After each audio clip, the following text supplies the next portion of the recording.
सुप्रभात बच्चों। 12th class Hindi अभिव्यक्ति और माध्यम, कविता, कहानी, नाटक की रचना।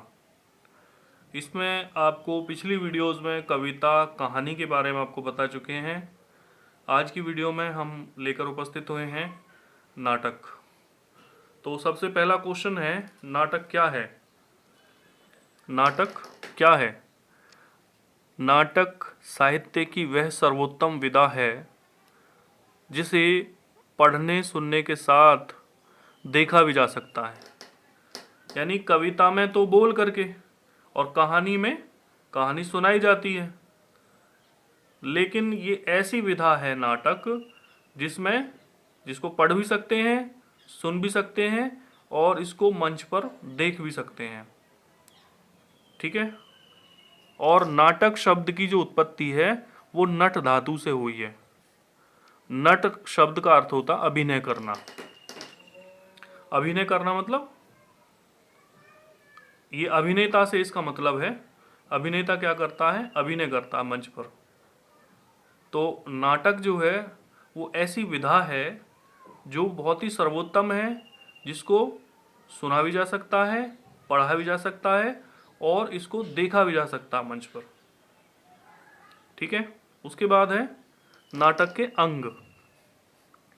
नाटक के दो अंगों के बारे में बताया गया है। नाटक के दो अंग हैं, समय का बंधन पहला, दूसरा है शब्द। तो पहले के बारे में हम देखते हैं, समय का बंधन, और ये दूसरा। नाटक का प्रथम अंग समय का बंधन है। समय का यह बंधन नाटक की रचना पर अपना पूरा असर डालता है। समय का यह बंधन नाटक की रचना पर अपना पूरा असर डालता है, इसलिए शुरुआत से लेकर अंत तक एक निश्चित समय सीमा के भीतर पूरा होना होता है।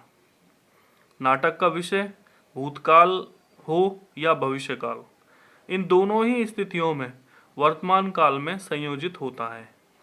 यही कारण है कि नाटक के मंच निर्देश हमेशा वर्तमान काल में लिखे जाते हैं। चाहे काल कोई भी हो, उसे एक समय में एक स्थान विशेष पर वर्तमान काल में ही घटित होना होता है। ठीक है, ये था समय का बंधन। दूसरा है शब्द। नाटक का दूसरा महत्वपूर्ण अंग है शब्द। नाटक में शब्द अपनी एक नई, निजी और अलग अस्मिता ग्रहण करता है। नाटक का दूसरा महत्वपूर्ण अंग क्या है? शब्द है। नाटक में शब्द अपनी एक नई, निजी और अलग अस्मिता ग्रहण करता है। शब्द को नाटक का शरीर कहा जाता है। शब्द को क्या कहा जाता है? नाटक का शरीर कहा जाता है। अब आते हैं नाटक के तत्वों पे। कविता के भी तत्व थे, घटक थे, कहानी के भी तत्व थे, और अब यहाँ पर हम बात करते हैं नाटक के तत्वों की। तो नाटक के 5 तत्व हैं: कथानक, संवाद, भाषा, चरित्र और रंगमंचयता। तो पहला है कथानक।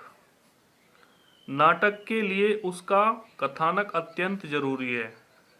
नाटक में किसी कहानी के रूप को किसी शिल्प या संरचना के अंदर उसे प्रोना होता है। इसके लिए नाटककार को शिल्प या संरचना की पूरी जानकारी व अनुभव होना चाहिए। तो कथानक जो है पहला इंपॉर्टेंट तत्व है। दूसरा है संवाद।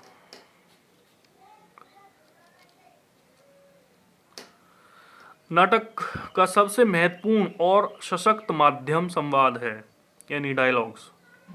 नाटक में डायलॉग बहुत इंपॉर्टेंट चीज़ है।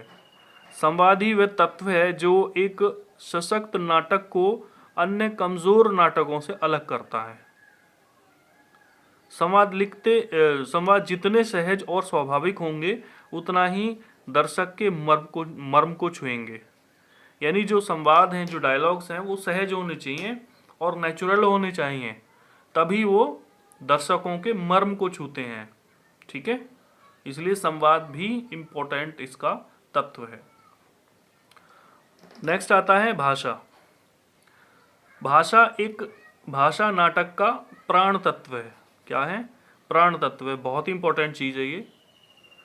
एक अच्छा नाटककार अत्यंत संक्षिप्त तथा सांकेतिक भाषा का प्रयोग करता है। नाटक वर्णित ना होकर क्रियात्मक अधिक होना चाहिए, यानी नाटक में क्रियात्मकता होनी चाहिए।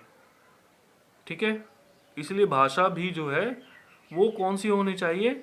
शॉर्ट होनी चाहिए और सांकेतिक भाषा होनी चाहिए, यानी कलाकार के भावों से लगना चाहिए, भावों से स्पष्टीकरण होना चाहिए। चरित्र, अगला पॉइंट आता है, अगला तत्व आता है चरित्र का। नाटक को सशक्त बनाने में चरित्र का विशेष योगदान होता है। अतः नाटक लिखते समय यह अत्यंत आवश्यक है कि नाटक के पात्र मतलब करेक्टर्स, जो रोल कर रहे हैं, जो अभिनय कर रहे हैं, अभिनेता, पात्र व उनके चरित्र सपाट ना होकर क्रियाओं और प्रतिक्रियाओं को व्यक्त करने वाले हों। ठीक है, अगला पॉइंट आता है, अगला तत्व आता है रंगमंचीयता। नाटक का सबसे प्रभावशाली तत्व है रंगमंचीयता। नाटक रंगमंच के लिए ही लिखे जाते हैं। बिल्कुल, नाटक का जो रूप है, जो नाटक हैं, वो रंगमंच के लिए लिखे जाते हैं। उनको रंगमंच पे ही उनका अभिनय होता है। इसलिए जो रंगमंचीयता है वो नाटक का सबसे प्रभावशाली तत्व होता है। नाटक रंगमंच के लिए लिखे जाते हैं, वही नाटक सफल माना जाता है जिसका मंचन किया जा सके। रंगमंच नाटक की वास्तविक कसौटी है। रंगमंच पे ही नाटक को अभिनय किया जाता है नाटक का, और मंचन किया जाता है। जिस नाटक का मंचन होता है वही नाटक सक्सेस होता है। नाटक कैसा है ये रंगमंच के माध्यम से पता चलता है, इसलिए रंगमंच ही नाटक के लिए कसौटी है। तो आज की वीडियो में इतना ही काफ़ी है 12th क्लास के बच्चों के लिए। नेक्स्ट वीडियो में मिलते हैं इस पे आधारित क्वेश्चंस लेकर के। आज के लिए इतना ही काफ़ी। धन्यवाद।